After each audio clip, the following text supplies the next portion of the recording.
Let's take a look at the next drill in our Flutterfly series. In this progression of the drill, we're going to be using two pieces of equipment. We're going to be using the snorkel, and we're also going to be using the fins. With the kick here, we'd like to see a moderately strong kick with the fins just to kind of help assist our propulsion and keep the legs moving through the water. We're going to be doing this with a flutter kick, so that way we can really focus on the arms and the connection of how we want those arms to really move here through the water. Let's take a look at the kick itself first. Just because we're doing a flutter kick doesn't mean that we wouldn't want to go over the things that we look for, because that'll help set us up for continual success with what we're looking to do up at the front with the arms here. With the legs here, what we want to see is just everything being nice and pointed, which we're seeing because we're also wearing the fins here. That really helps assist that great body positioning. We also want to really look for what would be a natural bend in the knee. So it's kind of something like here what we have with the yellow lines. So what we would want to look at here is our athlete is keeping some turbulence. We would also want to see that the leg comes down under the body here a little bit. It's going to mean a much more powerful kick for when we're performing that. What do we mean by excessive? Excessive would be something like this, where the leg is up near that 90-degree mark. So here in this depiction, that would be where the leg is up very high, and meaning as we would go up and down, would be kicking a lot of air. When we would look at this under the body, it would mean, again, getting very close to that 90-degree mark, but under the body, meaning it's kind of like almost like a bicycle kick a little bit, meaning, again, we're still going to go not really far. When we're performing the down kick portion, so right here, we want our athletes to kind of think about kicking a ball. So that way, when they make contact with that, there's going to be some really strong, powerful movement behind those legs as we travel through the water. As we go up here, we're going to take a look now at the pull itself.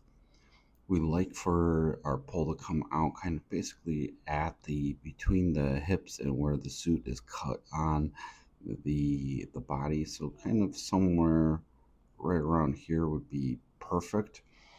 Our athlete here looks like we can go just a little bit shorter with that.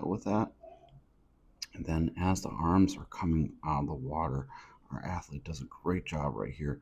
Arms here are nice and long as we are performing that recovery. Palms here are facing behind us, and we're doing a really nice job of just kind of keeping everything nice and long. When the arms make a T here with the body, what we would like to see is those palms then go from facing here behind us to now starting to go downward.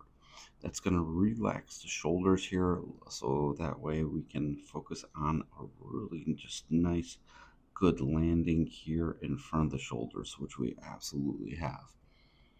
Our athlete's wearing a snorkel here, so we don't have to worry so much about the breath and kind of where that, and keeping the head just nice and steady.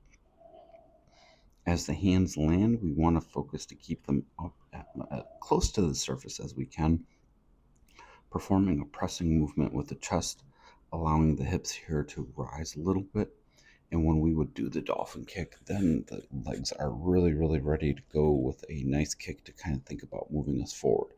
Because remember, we want to think about butterfly like this up and forward movement, up and forward. As we progress through, then we're just going to look for those same things. And here, this is really good movement by our athlete. The snorkel assists because taking that breath can be a very big challenge for athletes when they're doing this movement. Taking a look underwater here, we're doing a great job with the kick. Let's see how far under the body we go.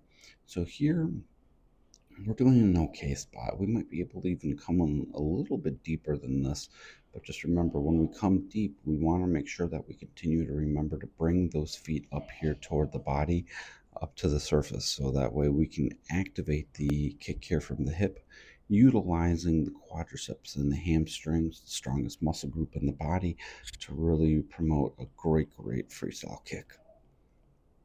As we transition to going up at the return view here from the front, so here, arms nice and long as we're performing that recovery. Now here we can kind of see the arms facing behind us.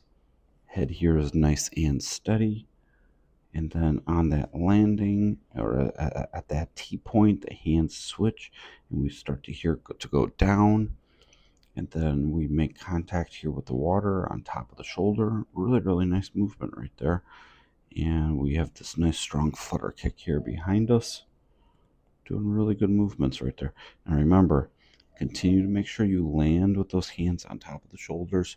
Extend forward through that landing position so that way we can really focus on just going up and forward as we move through the water. Our athlete's doing a great job. Nice steady head. And we're going to continue to keep moving forward here, taking a look under the water.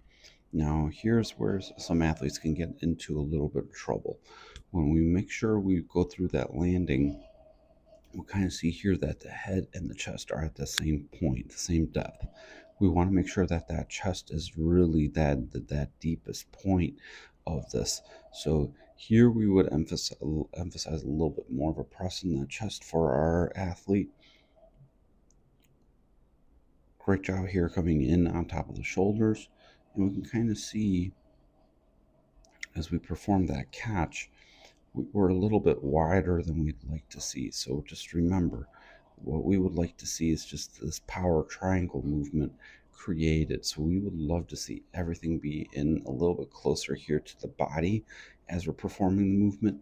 When we optimally hit those triangles, what we're doing is achieving the best combination of speed and power, so that way we can grab that water and then really push it here behind us as we're going through then into that next stroke cycle.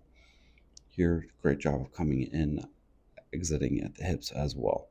Overall here, our athletes doing a great job. So just remember, athletes are going to be able to perform these drills to various ability levels. Just keep making sure that you're giving them feedback and helping them make corrections along their journey. If you found some value out of this, be sure to drop a like and subscribe.